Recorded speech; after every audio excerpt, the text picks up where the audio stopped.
자, 보죠. 우리가 두 번째 시간에는 법률에 대한 용어 부분을 정리하는 시간 가지도록 할 겁니다. 왜냐하면 공법을 하려고 하면 여러 가지 법률적인 용어들이 되게 많이 나오는데 그걸 모르면 지문을 못 읽어요, 여러분들이. 그래서 그거부터 먼저 좀 체크하는 연습할 겁니다. 근데 이거는 공법에만 국한되지 않고 다른 과목에도 아마 거의 다 같이 설명이 되는 내용 중에 하나일 겁니다. 그래서 뭐 이 내용은 기초과정 때만 설명하고 기본 이론 과정 들어가서는 뭐 따로 설명은 안 드릴 거니까 지금 할 때 잘 좀 체크해 주시기 바랍니다. 아시겠죠? 국어적인 내용들이 조금 많이 나와요. 그래서 솔직히 공법이 아닌 부분들도 있는데 그래도 그거에 대한 질문들도 워낙 또 많이 나와서 미리 설명을 좀 드리도록 할게요. 자, 먼저 보시면 헌법, 국가 최고의 법으로서 최상위에 있는 법을 얘기하는 겁니다. 우리가 이걸 다루진 않아요. 그런데 이제 그 밑에 보면 법률이라 그래서 우리가 조금 전에 했던 공법에 총 6개 법령이 있죠. 국토계획법, 그 다음에 도시개발법, 도시정비법, 건축법, 주택법, 농지법. 그 법 자체가 법률이 입법기관인 어디에서요? 국회. 국회 의결을 거쳐서 제정되는 법률이 됩니다. 그럼 만약에 개정이 돼야 될 사항이 있을 수도 있죠. 그럼 그 개정되는 사항들도 어디에서? 국회 의결을 거쳐서 개정이 됩니다. 그럼 그게 이제 반영이 되는 거예요. 그래서 총 6개 법 부분에 관한 내용은 여기서 우리가 국회 의결을 통해서 하게 된다는 거 기억해 주시면 되고, 그 다음에 이제 밑에 명령이라는 게 있는데 국회 의결을 거치지 않고 어떤 그 법을 시행하기 위해서 구체적으로 어떤 내용을 시행하려고 하면 대통령이 명령을 내리게 되거든요. 이 내용을 이렇게 하는 게 좋겠다 하고 명령을 내립니다. 그 명령을 법제화시킨 게 뭐냐면 시행령이라고 얘기해요. 그래서 각 부에 의해서 제정되고 명령에는 시행령이 있고 그다음 뭐가 있어요? 시행규칙이 있어요. 그럼 대통령이 명령을 내리면 그게 바로 시행령이 됩니다. 그걸 우리가 뭐라고 하냐면 대통령령이다 이렇게 얘기해요. 이 대통령이 명령을 내리는 것을 법제화시킨 게 뭐라고요? 시행령 이렇게 얘기합니다. 그런데 그거를 뒷받침해 주려면 구체적인 또 내용도 짜야 되죠. 그걸 누가 하냐면 중앙행정기관이 하게 돼요. 행정부처가 있을 거잖아요. 거기서 하게 됩니다. 주로 우리는 어디서 보통 공법은 어디 부처를 많이 적용한다 생각하면 돼요? 국토교통부. 그래서 여기에 뭐냐면 국토교통부 영이다 이렇게 나와요. 그럼 국토교통부 영에 의해서 만들어지는 법제 내용들이 뭐란 얘기예요? 시행 규칙이 되는 거예요. 그럼 이 두 가지는 뭘 받지 않는다는 얘기예요? 국회 의결을 거치지 않는 겁니다. 그래서 이렇게 보시면 돼요. 조금 이따 하게 되겠지만 조금 전에 배웠던 건축법이라는 게 있으면 그 건축법은 어디서 하게 되고요? 국회 의결을 통해서 하게 되고, 여기에 대한 구체적인 내용을 대통령이 명령을 내려서 하게 되는 대통령령에 대한 시행령은 국회 의결을 거치지 않아도 된다는 얘기예요. 그래서 이건 자주 바뀌죠. 그 다음에 국토교통부령으로서 하게 되는 것은 시행규칙이 주어지고, 그래서 주택법이 있고 주택법 시행령이 있고 주택법 시행규칙이 있고, 그래서 총 3개로 이루어진다 이렇게 보시면 돼요. 그래서 보통 우리가 공부할 때 어떤 내용을 하게 되면 그 법 조문에 관한 내용에 대해서 구체적인 설명들이 이렇게 되어 있다고 보시면 되는 겁니다.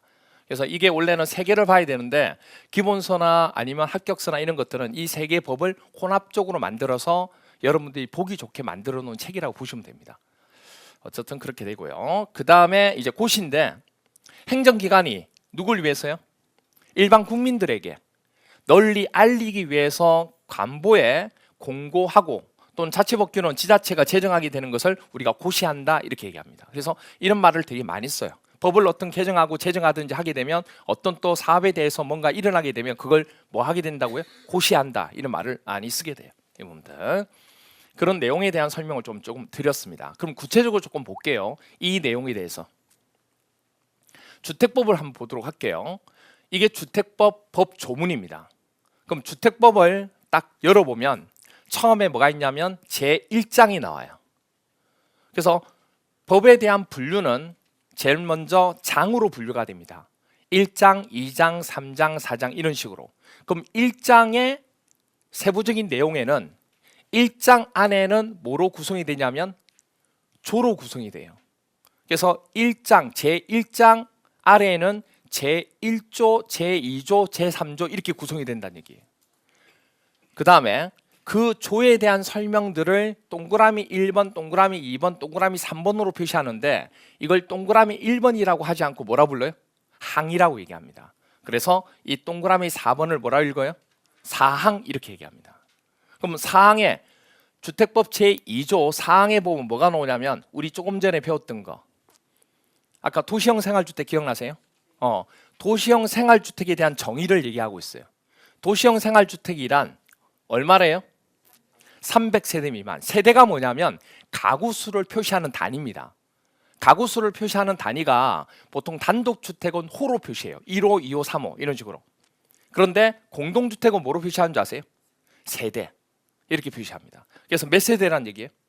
300세대 미만의 국민주택 규모에 해당하는 주택으로서 대통령령으로 정하는 주택을 말합니다. 그러면 법조문에는 이 대통령으로 정하는 주택 할 때 대통령령은 있어 없어요? 없어요. 그럼 어디 가야 있는 거예요? 그렇죠. 시행령. 주택법 시행령으로 가야 이 내용을 볼 수 있다는 얘기예요. 그래서 이 따로따로 돼 있는 거예요, 이게. 그러니까 공부를 할 때 만약에 이게 따로 돼 있는 걸 보려고 하면 이거 봤다가 다시 시행령을 찾아야 돼, 안 찾아야 돼요? 또 찾아야 되는 거예요. 그게 번거로운 거예요. 그래서 합격서나 기본서는 이거를 따로 찾지 않도록 이거 밑에다가 이 대통령령에 어떤 내용인지 제시해 놓은 거예요. 이게 책이 어떻게 구성되는지 아시겠죠? 그래서 법 조문 자체를 보기 편하도록 만들어 놓은 거예요. 말 그대로. 그렇게 돼 있습니다. 이게 법조문을 가지고 공부하는 게 아니에요. 그렇게 하려면 너무 힘들어요. 여러분들 공부하기가. 보기 좋게 지문 자체는 법 조문 그대로인데 그걸 보기 좋게 편집했다고 보시면 되는 거예요. 여러분들. 그렇게 되고 그리고 사항 아래쪽에 이 사항에 대해서 구체적인 내용을 설명할 때는 또 뭐라고 되어 있냐면 5라고 되어 있죠. 그럼 그 위에 1, 2, 3, 4도 있겠죠. 그럼 이걸 뭐라 부르냐? 호라고 해요. 호. 몇 호요? 5호 이렇게 되는 거예요. 그럼 5에 보면 국민주택이 뭔지 설명이 나옵니다. 다음 강목의 어느 하나에 해당하는 주택으로서 국민주택 규모 이하인 주택을 말한다. 5호 아래에 그거에 대한 설명을 또 부가적으로 할 때는 뭐라고 얘기해요? 가목 이렇게 돼요. 뭐 엄청 많죠 이게. 법 조문을 읽는 방법을 지금 설명하는 거예요. 그럼 이걸 가지고 실질적으로 우리가 이걸 읽고 뭐 하느냐? 그렇진 않아요. 않는데 그래도 법 조문을 읽을 줄은 알아야 되잖아요. 우리가 법을 뭐 전공하고 하진 않겠지만 그래서 구성을 보니까 처음에 장이고 장 아래에는 조, 그 아래에는 항, 그 아래에는 호, 그 아래에는 목 이까지만. 이 정도는 기억하고 계셔야 된다는 얘기예요. 아시겠죠? 네, 여러분들. 자, 그리고 이제 밑에 보니까 6 뭐라고 읽어요? 6호. 6호에는 국민주택 규모가 뭔지 나와요. 국민주택 규모에 해당한다고 그랬으니까 도시형 생활주택은 규모 자체가 국민주택 규모래요. 국민주택이 뭐지? 국민주택 많이 들어보긴 했는데 주거의 용도로만 쓰이는 면적이 한 세대당 얼마요? 85제곱미터 이하를 국민주택이라 그래요. 그래서 여러분들 청약 부분 할 때 국민주택이라고 해서 하게 되고 또 뭘 청약할 때 보셨어요? 청약 안 해 보셨나요? 예. 국민주택, 민간주택 뭐 이렇게 쭉 하잖아요, 우리가. 그렇죠? 그거에 대한 종류가 나중에 또 주택법 가면 설명이 나와요. 그 시험 문제 나오는 거예요. 지금 이렇게 그냥 보는 겁니다. 그래서 국민주택 규모라고 그러면 주거 용도로만 쓰이는 게 면적이 얼마예요? 85제곱미터 이하를 국민주택 규모로 한다고요. 그런데 이 경우 주거 전용 면적 산정하는 방법이 있어요, 없어요? 그 방법은 또 법조문에 나와 있지 않고 시행령에도 안 나와 있대요. 어디 있대요? 국토교통부 령으로 얘기한대요. 그럼 이건 관계부처가 명령을 내린 거죠. 그 관계부처 중에 어디? 국토교통부에서 누가요? 장관의 명령에 의해서 내리게 되는 거예요, 이게. 법령을 통해서. 그래서 이건 어디 가서 보면 있냐면 주택법 어디? 시행규칙에 보면 있다는 얘기예요. 그래서 제가 아까 얘기했잖아요. 하나의 법이 있으면 법 자체에 대한 법률이 있고 그다음 뭐가 있어요? 시행령이 있고 그다음 또 뭐가 있어요? 시행규칙이 있다 그 얘기예요. 이렇게 세 가지로 구성이 되는 거예요. 그럼 시험 범위는 어디까지 나오느냐? 규칙도 나와요. 규칙도 나와요. 규칙도 나온다고. 나오는데 우리가 그까지 다 하기는 힘들어요. 그래서 보통 시행령까지만 하게 됩니다. 근데 시행령도 다 못해요. 그래서 기출문제 위주로만 한다고 얘기하는 거예요. 양이 너무 많으니까. 그렇죠? 6개의 법에다가 각각의 법령이 법 조문과 법률과 그 다음에 시행령과 시행규칙까지 하면 3을 곱해야 되잖아요. 그럼 총 몇 개예요? 3, 6, 18이에요. 엄청나요 이게 다 못 봐요 이게. 그래서 일단은 법 조문도 우리가 뭐 하기가 쉽지 않지만 그거 하고 시행령까지는 그래도 조금 보자. 시행령도 다 보는 거 아니고 주로 무슨 위주로? 기출문제 위주로. 아시겠죠? 그 중에서 시행규칙도 해야 될 내용 중에서 필요한 내용은 하기는 해요. 근데 거의 시행령까지 한다고 보시면 됩니다. 이렇게 됩니다. 여기까지 됐나요? 네. 자, 그 다음에 이제 보게 되면 조금 전에도 이런 얘기가 나왔지만은 이 앞에도 뭐 미만, 그 다음에 이상, 이하, 초과 이런 거 들어보셨죠?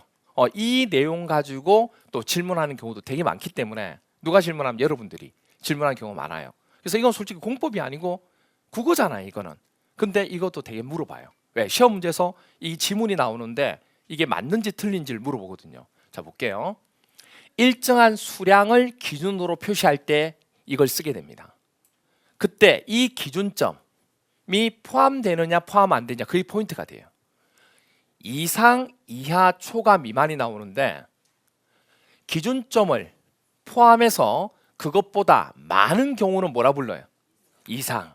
그럼 예를 들어서 기준점을 포함하지 않고 그것보다 많은 경우는 뭐라 부를까요? 초과. 그때는 초과라고 얘기해요. 그럼 이 두 개의 기준은 기준점이 포함되느냐 안 되느냐 그 차이. 그 다음에 그것보다 기준점을 포함해서 그것보다 적은 경우일 때는 뭐라 불러요? 이하. 그럼 기준점을 포함하지 않고 그것보다 적은 경우일 때는 뭐라 불러요? 미만. 그렇죠. 그래서 이렇게 딱 예를 들면 몇 층 이상이에요? 6층 이상이죠. 그럼 6층 이상이라 그러면 몇 층을 얘기하는 거예요? 6층을 포함한 6층, 7층, 8층 이렇게 올라가는 거 맞죠? 5층이라 그러면 안 되죠. 됐나요? 그 다음에 5층 이하라고 그러면 5층 포함돼요 안 돼요? 5층 포함되는 거예요. 그 다음에 10층 미만이야 그러면 10층 포함돼요 안 돼요? 안 돼요. 그러면 9층, 8층 이렇게 되는 거예요. 10층 초과도 10층 포함돼요 안 돼요? 안 돼요. 됐나요? 오케이. 그러면 한 가지 질문할게요. 6층 이상이라는 기준이 있어요. 우리가 그렇게 외웠어요. 근데 시험 문제 어떻게 나오냐면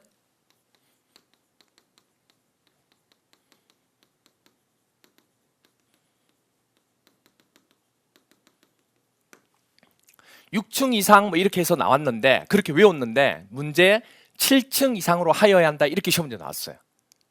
맞아요? 틀려요? 틀려요? 맞아요? 틀려요? 그냥 물어보는 거예요. 저는 뭐 맞다 틀렸다를 뭐 확인하는 게 아니라 그냥 물어보는 거예요. 확신을 가지시면 돼요. 틀려요? 틀려요. 이걸 맞다고 생각하시는 분들은 어떻게 맞다고 생각하냐면 6층 이상이잖아요. 그럼 7층 이상은 6층 이상이 포함돼야 안 돼요? 포함되잖아요. 그리고 맞는 거 아니냐 이렇게 얘기해요. 근데 문장을 잘 보시면 7층 이상으로 하여야 한다는 얘기는 6층은 포함되지 않는다는 얘기예요. 6층 포함돼야 안 돼요? 포함되는 거잖아요. 무슨 말인지 이해가 돼요? 그래서 앞으로 이런 내용들이 문장이 많이 나와요. 그럴 때마다 이걸 자꾸 헷갈려 하기 때문에 이걸 확실하게 여러분들 머릿속에 안 헷갈리도록 정리를 하셔야 돼요.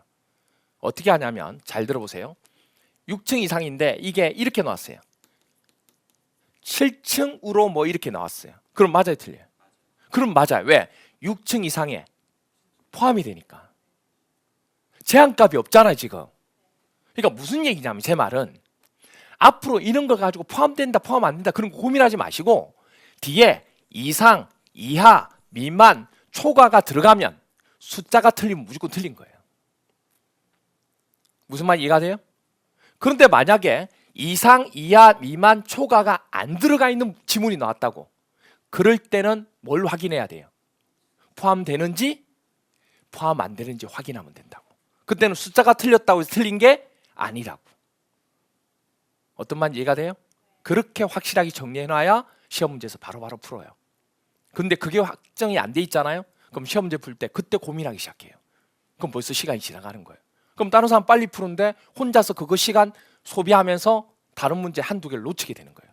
그 차이예요. 그 차이. 공부할 때는 개념을 이해하고 이해하는데 시간을 소요하는 거 좋아요. 근데 그렇게 했다가 확실하게 정리를 안 해놓고 그냥 넘어가잖아요. 다음에 또 시간이 또 걸리는 거예요. 그게 되게 많이 필요한 것 중에 하나예요. 그 다음 이거 한번 볼까요? 2분의 1 이상과 과반수 나왔죠. 같은 거에 다른 거예요. 다르다. 같다. 같다. 다르다. 같다. 화음이 들리는데 지금 뭐 같다는 분도 있고 다르다는 분도 있고 이렇게 돼요. 그럼 한 가지만 물어볼게요. 친구 10명이 만났어요.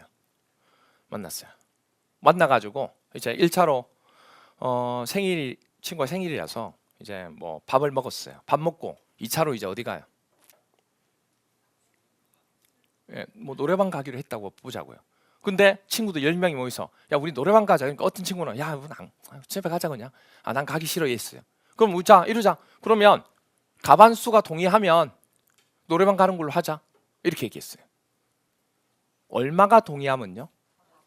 가반수가 동의하면 됐나요? 자 5명이 동의했어요. 노래방 가요 안 가요? 못 가요. 왜? 가반수니까. 그런데 뭐라고 얘기했냐면 야 2분의 1 이상만 되면 노래방 가자 이랬다고요. 근데 5명이 동의를 했어요. 노래방 가요 안 가요? 가요. 그 차이예요. 2분의 1이라고 하는 것은 2분의 1 반이 포함이 되는 거예요. 이상. 가반수는 반을 뭐 한다는 뜻이에요? 초과. 반을 초과하는 수를 가반수라 그래요. 그러니까 그 문장을 줄여놓은 거예요. 두 개가 다른 거예요. 이게 어떤 건지 아시겠죠? 그래도 우기면 노래방 갈 수 있어요. 그런데 원칙 그렇다는 얘기예요. 그래서 이 두 가지 차이점. 그래서 우리가 앞으로 문장을 보다 보면 이 얘기가 되게 많이 나와요. 이 단어가. 그럴 때마다 2분의 1이 이상하고 가반수 같은데 왜 자꾸 다르게 쓰면서 이렇게 계속 나오지? 두 개가 다르다는 얘기예요. 그래서 이 말 쓰다가 이 말 쓰다가 이렇게 하는 거예요. 여기까지 됐나요? 오케이. 그 다음 또 하나. 이전, 이후, 이내, 전, 후, 내 이게 나와요. 이걸 쓸 때와 이걸 쓸 때 차이점이 뭐냐면 수량을 표시할 때는 이런 걸 쓰고 시간적 기준을 표시할 때는 이걸 쓰는 거예요. 우리 하다 보면 이내하고 이하고 같잖아 이게. 같다는 얘기는 포함이 있다는 얘기예요. 그런데 어떤 데는 이내 쓰다가 어떤 데는 이하 쓰다가 하는 경우 있어 없어요? 있잖아요. 우리는 아무 때나 쓰죠. 아무 때나 쓰는데 법 조문은 그걸 판단해가지고 쓴다는 얘기예요. 그러면 이내하고 이하는 솔직히 같이 쓰는 건데 둘 다 포함이니까 수량을 표시할 때는 이내라는 말을 쓰지 않고 이하를 쓰고 시간적 개념을 표시할 때는 이내를 보통 많이 쓴다는 얘기예요. 국어적이죠. 그런 겁니다. 그럼 시험 문제에서 이내하고 이하를 바꿔서 출제를 하느냐? 그렇게는 안 나와요. 그러니까 그런 걸 고민 안 해도 돼요. 무사히 그건 고민 안 해도 돼요. 근데 또 궁금해하시는 분들이 있으니까. 그럼 보세요. 여기서 중요한 거는 포함이냐, 포함 아니냐. 그걸 알아야 되죠. 이거는 우리 확실하게 많이 알잖아요. 근데 이건 잘 모르는 경우가 있어요. 기준점의 전후를 나타날 때 사용하는 건데, 자 볼까요? 뭐 5월 30일 이전 이렇게 나오는 경우 있죠. 날짜를 표시할 때 5월 30일 이전까지 등록하셔야 합니다. 뭐 이런 얘기 하잖아요. 그렇죠? 등기부 등본, 그 다음에 허가를 5월 30일까지 허가 받아야 된다. 뭐 이런 얘기 하잖아요. 그때 5월 30일 이전이라 그러면 5월 30일이 포함이 되는 거예요, 안 되는 거예요? 포함돼요. 그럼 만약에 5월 14일 전까지 5월 30일 전이란 말이 나왔어요. 그러면 그때 14일은 포함이 돼야 안 돼요? 이건 안 돼요. 14일 전을 얘기하는 거예요. 앞을 얘기한다. 그럼 얼마를 얘기해요? 13일. 달라요 이게. 그 다음에 30일 이후, 월 30일 모여서 6월 30일 이후 이렇게 나온다고. 그러면 그때는 30일이 포함이 되는 거예요. 그런데 14일 후라고 얘기하면 14일이 포함되지 않는 거예요. 차이점 아시겠나요? 이렇게 돼요. 이내는 당연히 포함되는 거고. 그래서 이런 부분 때문에 앞으로 고민을 하시면 안 돼요. 여기서 이제 개념을 이해하시고 그렇구나 하고 난 뒤에 근데 그렇구나 이해하셔도 시간이 지나면 뭐죠? 또 잊어버려. 또 헷갈려요. 그래서 이런 것들은 딱 완전히 정반대가 되는 거 있잖아요. 하나의 내용을 가지고 흑백이 딱 나누어지는 경우, 이럴 경우일 때는 확실하게 머릿속에 넣어주셔야 돼요. 안 그러면 헷갈려요. 그래서 앞으로 이렇게 정리할 겁니다.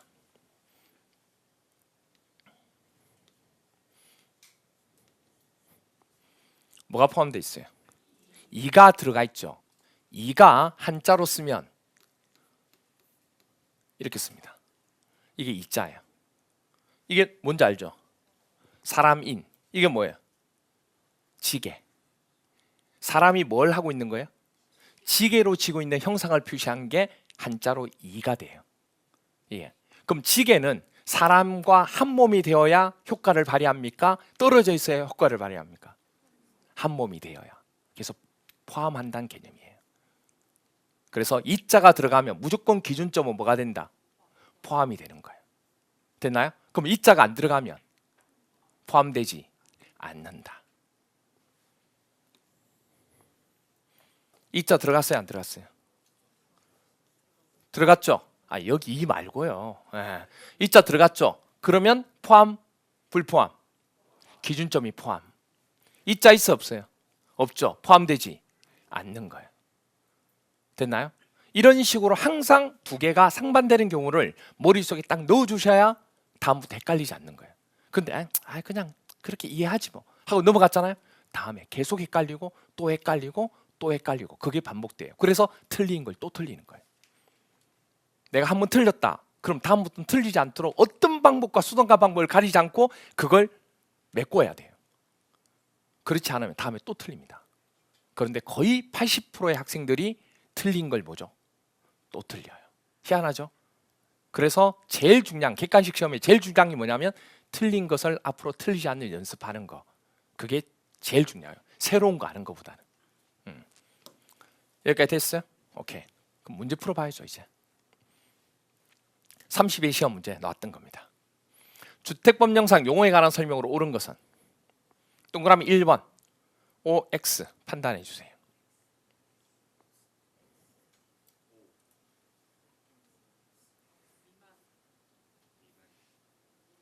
자, 이걸 딱 보는 순간 뭐냐? 이거 기억이 안 났는데요. 정확하게 10분 전에 했어요. 또 발뺌할 것 같아서 바로 보여드립니다. 이거 봤어요? 안 봤어요? 도시형 생활주택이란 300세대 미만. 그럼 미만이라 그러면 300세대가 포함되지 않는 거예요. 그럼 299까지 얘기하는 거예요. 그런데 시험 문제 이렇게 나온 거예요. 300세대인 국민주택 규모의 도시형 생활주택이라고 한다. 도시형 생활주택은 300세대 미만. 그럼 300세대가 포함되지 않는 거예요. 그럼 맞아요, 틀려요? 틀린 거죠. 그렇게 찾는 거예요. 그러니까 여러분들은 미만, 이하, 초과 이걸 되게 우습게 느끼지만 이거 자체를 통해서 여러분이 답을 틀리게 되기 때문에 주의하시라고 하는 거예요. 아시겠죠? 네. 그 다음에 뭐와, 뭐 이고, 뭐 및 이런 말들이 나와요. 이게 무슨 뜻이냐면 A와 B 이렇게 나왔어요. A하고 B 이렇게 나오면 A하고 B 선택입니까? 둘 다입니까? 둘 다란 뜻이에요. 이거 둘 다 포함돼야 된다는 얘기예요. 와는 또는 이고는 또는 밋은 다 똑같아요 이게. 그래서 밋 자체는 두 개 이상의 용어를 병합적으로 연결할 때 사용하게 되고 만약에 세 개 이상 연결할 때 A와 B와 C와 D와 계속 와로 나가기 힘들잖아요. 그럴 때 어떤 식으로 쓰냐 그 얘기예요. 그럴 때는 같은 뜻을 서술하는 경우이면 앞에 부분을 뭘로 쓰고 심표나 중간점을 찍어서 표시하고 맨 마지막 의구 앞에 뭘 쓰면 되는 거예요? 밋으로 연결하면 된다는 얘기예요. 그래서 이렇게 되는 겁니다. 건축물을 유지하고 관리하는 것에 대한 정의입니다. 건물을 유지 관리하는 거예요. 그때 건축물 소유자나 관리자가, 그럼 이 말은 무슨 얘기예요? 둘 다예요? 아니요, 둘 중에 하나가 이 뜻이에요. 건축물 소유자가 관리해도 되고 또는 관리자가 관리해도 된다는 얘기예요. 그렇게 해서 사용 승인된 건축물에 그럼 뭘 관리하는데 물어보는 거죠. 뭘 관리하냐면 대지하고 구조하고 건물의 뼈대하고 뼈대 안에 들어가는 전기, 물 뭐 이런 것들 설비하고 뭐를 용도 등을 지속적으로 유지해야 된다는 얘기예요. 그래서 이게 앞에 뭐가 있어요? 맨 뒤에 및. 그러면 이 앞에도 다 무슨 뜻이에요? 및 다 들어가 있는 거예요. 이게 다 병합적인 거 전체를 다 얘기하는 거예요. 그래서 이런 거 물어볼 때는 시험 문제에서 이거 하나만 딱 뽑아내서 지문을 물어볼 수가 없어요. 전부 다 얘기해야 돼요. 왜? 선택적인 게 아니니까. 그래서 나중에 아마 여러분들 지문 보다 보면 이런 지문들 되게 많이 봐요. 또 보세요. 점을 찍어서 표시하기도 하지만 쉼표를 찍어서 표시하기도 해요. 그러면 이 쉼표가 뭐가 아니다는 얘기예요? 또는이 아니다는 얘기예요. 여러분이 쉼표 찍으면 무조건 또는이라 생각하잖아요. 그게 아니고 뒤에 뭐 있어요? 및. 이게 되는 거예요. 이게 연속적인 거. 만약에 이게 뭐였다면 또는이었다면 이것도 또는이 되는 거예요. 그래서 이 지문을 얘기할 때 주요 구조부란 이 전체 다를 얘기하는 거예요. 무슨 알겠어요? 네. 이해가 되나요? 오케이. 이렇게 돼요. 그러면 반대로 이렇게 또 얘기하죠. 또는 혹은 이거나. 그럼 이건 뭘 얘기하냐면 선택을 얘기하는 거예요. A 또는 B다 그러면 둘 다 얘기합니까? 하나만 얘기합니까? 하나만 선택해도 된다는 얘기예요. 문제가 없다는 얘기예요. 이게 법 조문을 읽을 때 정말 중요해요. 이게. 이것 때문에 틀리기도 하니까. 선택을 나타내는 접속사로 어구가 2개 이상 있을 때 또는을 이용하면 되고 3개 이상 있을 때는 계속 또는 할 수가 없잖아요. 그래서 뭘 찍는 거예요? 쉼표로 연결하고 마지막에 뭘만 쓰면 돼요? 또는 이렇게 쓰는 거예요. 보통 2개 있을 땐 또는 혹은 이거나를 쓰게 되고 다 똑같은 개념이니까. 그래서 이런 식으로 법조문에 건축주, 설계자, 공사를 하는 공사 시공자, 그 공사가 제대로 되고 있는지 체크하는 감리자. 여기 뭐가 붙었어요? 그럼 여기도 뭐죠? 또는 이렇게 되는 거예요. 그럼 이 문장을 물어볼 때 이 문장 전체가 나올 수도 있지만은 어떻게 문장을 만들 수도 있어요. 그렇죠. 이 중에 하나만 해도 문제 지문이 틀린 게 아니단 얘기예요. 이해가 되나요? 네. 그러니까 여러분들이 공부할 때 제가 뭘 얘기해요? 공부할 때는 당연히 문장을 이걸로 보죠. 이렇게. 그러니까 이게 전체 다 무조건 다 들어가야 되는 줄 알아요. 근데 시험 문제 나오는데 갑자기 이 중에서 이거 하나만 딱 뽑아내서 문장을 내요. 맞아요, 틀려요? 맞아요, 이게. 근데 여러분 어떻게 하죠? 다 들어가야 되는 거 아니에요? 아니요. 이 중에 어느 한 명, 선택적인 걸 얘기하는 거예요. 근데 만약 이게 병합적이었다 그러면 다 들어가야 되죠. 병합은 선택이 아니니까. 어떤 말인지 이해가 되시나요? 네. 그게 법 조문을 보는 기본 원칙입니다. 이거는요 공법만 국한되는 게 아니고 다른 과목도 다 해당되는 거예요. 그 다음에 또 하나 볼까요? 건축법 제2조 1항 19에 나옵니다. 이렇게 나와요. 고층 건물이나 층수가 30층 이상이거나 높이가 20m 이상인 건축물을 말한다. 지나가는데 아이하고 엄마가 손을 잡고 지나갑니다. 아이가 엄마한테 물어봐요. 엄마 왜? 건물이 있잖아. 있는데 건물이 되게 높아. 그 엄마 먼저 이거 높으니까 고층 건물이지 이렇게 얘기해요. 그 아이가 물어봐요. 엄마 그러면 도대체 몇 층 이상을 고층 건물이라 하는 거야? 이렇게 물어보겠죠. 그런 궁금점을 해결하고자 법으로 정해놓은 거예요. 그런 규정이 없으면 고층이란 말을 붙이기가 애매하잖아 이게. 그래서 우리는 몇 층 이상을 앞으로 30층 이상이 되잖아요. 그러면 고층 건물이라고 하겠다고 약속을 한 거예요. 되나요? 그럼 엄마가 그걸 대답해 줘야 되잖아요. 그러면 암기를 하고 있어야 되겠죠. 근데 숫자니까 생각이 나요, 안 나요? 안 나죠. 그러면 숫자는 어떻게 하든지 머릿속에 넣는 연습을 해야 머릿속에서 기억을 만들어낼 수 있다는 얘기예요. 답을 체크하는 거예요. 그러면 고등학생 중에서 제일 높은 게 몇 학년이에요? 3학년이죠. 거의 고3이에요. 그래서 그냥 고3 기억하시면 되는 거예요. 고3. 아시죠? 그래서 고층은 몇십 층이에요? 30층 이상. 그런데 보통 건축법에서 한 층의 높이를 몇 미터로 우리가 가정을 하냐면 4미터로 가정을 합니다. 건축법에서 한 층의 높이를 몇 미터요? 4미터. 그래서 30층일 때 높이로 전환하면 곱하기 4하면 얼마예요? 그래서 120이 나온 거예요. 왜 120이 나온지 설명하는 거예요. 그런데 이 두 개가 접속사가 이거나예요? 와예요? 이거나. 그럼 선택이죠. 그럼 이거일 수도 있고 이거이어도 된다는 얘기예요.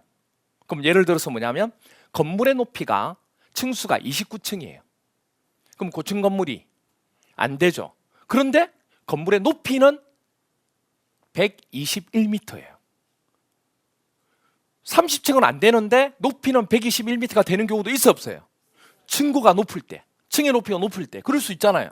그러면 이거는 고층 건물이다 아니다? 고층 건물이다. 그렇게 되는 거예요. 건물의 높이는 119m예요. 그럼 고층 건물이 안 돼요. 근데 층수가 21층이에요. 다시 31층이에요. 그럼 고층 건물이 아니에요. 고층 건물이 되는 거예요. 선택이란 뜻이에요. 둘 다 만족하는 게 아니에요. 이게 만약에 와라고 나와 있다든지 이 부분이 뭐 와나 이런 부분이 돼 있다 그러면 아니면 이고라고 나왔다면 둘 다 뭐 해야 돼요? 만족해야 돼요. 그럼 이거 다 해야지만 고층 건물이 되는 거예요. 어떤 개념인지 이해가 돼요? 오케이. 자, 그럼 문제 풀어볼게. 31일 때 출제가 됐어요. 건축법령상 용어에 관한 설명으로 옳은 것은 1번 OX. 우린 모든 지문을 맞다 안 맞다만 판단하면 되는 거예요. 그렇죠? 좀 인간적이지 않을 수도 있지만 시험을 보기 위해서는 어쩔 수 없어요. 고층 건물에 해당하려면 건물의 층수가 30층 이상이고 높이가 120m 이상이어야만 된대요. 둘 다 만족해야 돼요? 아니잖아요. 둘 중에서 하나만 만족하면 되는 거예요. 그래서 틀린 거예요. 됐나요? 네. 이렇게 출제를 한다는 얘기입니다. 네. 그래서 이 문제가 31일 때 나왔는데 고층 건물에 대한 정의가 시험 문제가 그전에도 한번 나왔어요. 나왔는데 이걸 왜 많이 틀렸냐면 키워드를 어디에 두느냐가 따라서 달라지는 거예요. 키워드를 여기하고 여기만 줬거든요. 수험생들이. 그러니까 이것만 맞으니까 넘어간 거예요. 그럼 나중에 답을 못 찾게 되는 거죠. 여기에 포인트를 준 거예요. 그래서 올해 시험 문제 중에서도 학개론에서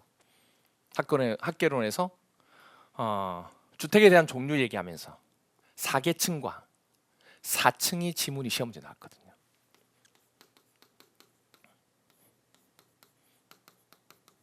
같아요, 달라요? 달라요. 4층과 4계층은 틀려요. 무슨 얘기냐면 여기가 몇 층이에요? 2층이죠. 2층이죠. 그러면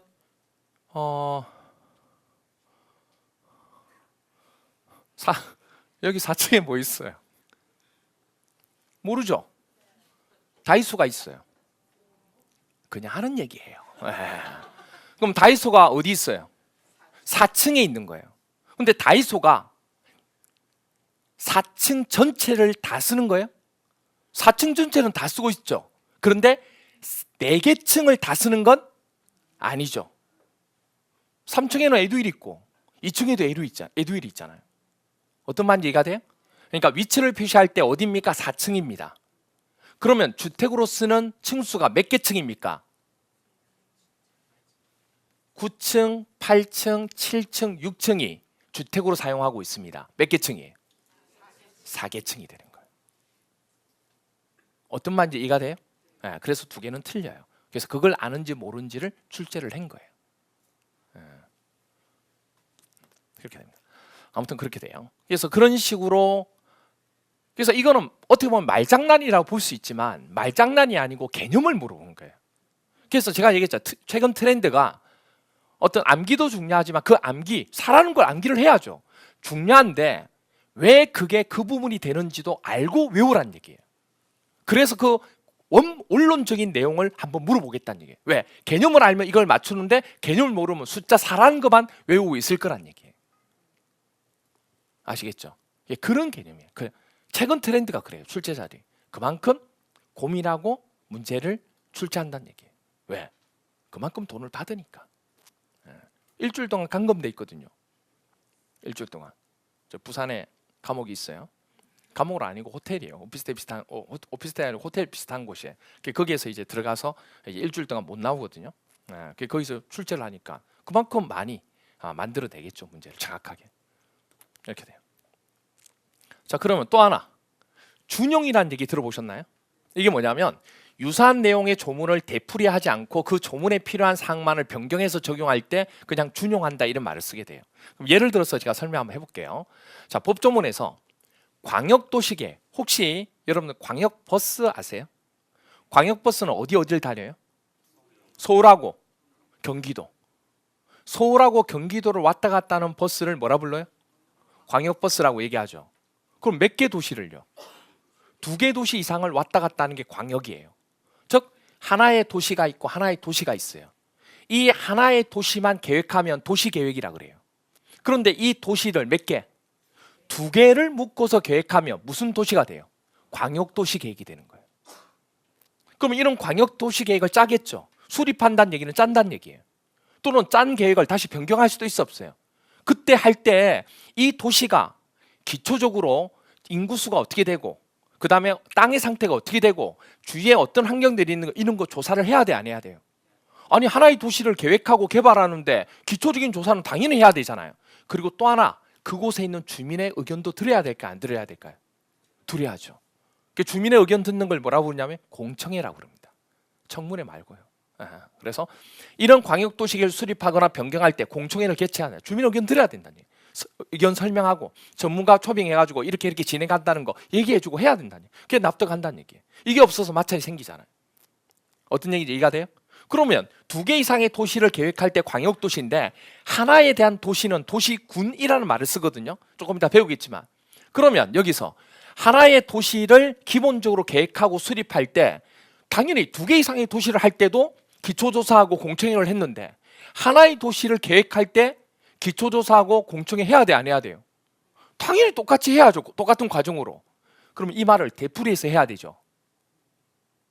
그렇잖아요. 근데 되풀이하지 않고 제13조, 14조에 뭐 한다? 준용해서 하면 된다. 이렇게 얘기한다고. 준용이 뭔지는 아시겠어요? 일대 준용이라는 말을 쓴다는 얘기예요. 그래서 우리가 책을 나중에 보다 보면 준용한다 이런 말들이 나온다고요. 그러면 준용한다는 얘기는 앞부분에 했던 부분을 그대로 적용해서 쓰겠다 그 뜻입니다. 됐나요? 오케이. 자, 그 다음에 기초서 166페이지 보시면 공공시행자라는 게 나옵니다. 이게 뭐냐면 자, 우리가 어느 도시를 개발하려고 해요. 그럼 개발하려고 하면 이 개발을 하려고 하는 사업의 주체가 있어요, 없어요? 있겠죠. 그 사업을 주관을 가지고 주체가 되는 자가 있을 거란 얘기예요. 그걸 주체를 시행하는 자다. 그 행위를 행하고자 하는 자다. 그래서 뭐라고 그래요? 시행자 이렇게 얘기합니다. 그러니까 말 그대로 주체가 되는 거예요. 내가 건물을 짓고 싶어요. 내가 땅이 있는데 이 땅에다가 10층짜리 건물을 짓고 싶어요. 그러면 이 건물 짓고자 하는 자를 뭐라 불러요? 건축주라고 그러죠. 그 건축주가 뭐가 되는 거예요? 시행자가 되는 거예요.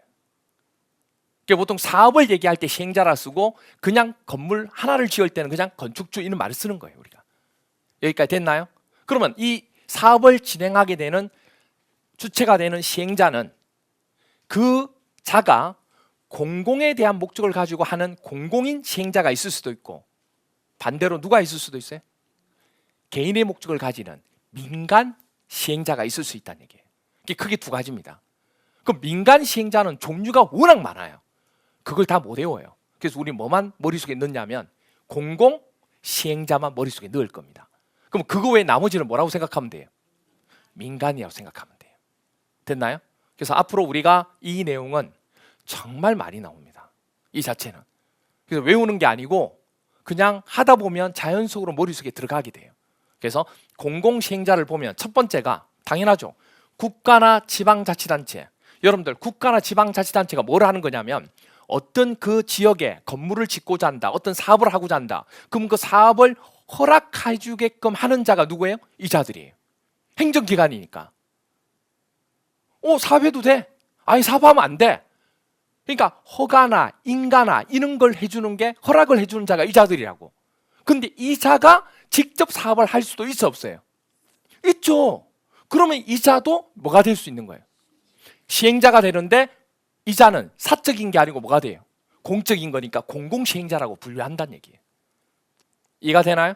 그 다음에 또 하나가 바로 대통령령으로 정하는, 이자가 모든 역할을 다 할 수 없으니까 각각에 대한 공공기관을 설립하게 됩니다. 대신 일을 할 수 있도록 만드는 그 공공기관의 대표적인 공공기관 알고 있어요, 여러분들? 어디 있어요?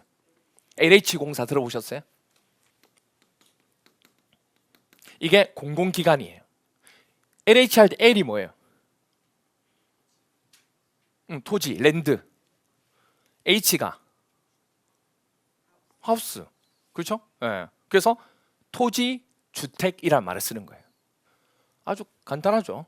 LH. 좀 있어 보이지만 뭐 그거예요. 그래서 공공기관은 전부 다 뭐가 되냐면 한국 땡땡공사 이렇게 붙어요. 한국 땡땡공사, 한국수자원공사 들어보셨죠?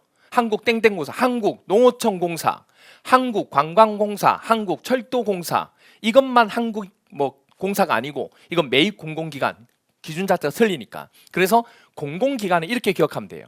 앞에 한국 들어가고 뒤에 공사 들어가요. 이러면 전부 다 이건 뭐다? 공공기관이다. 이렇게 하면 돼요.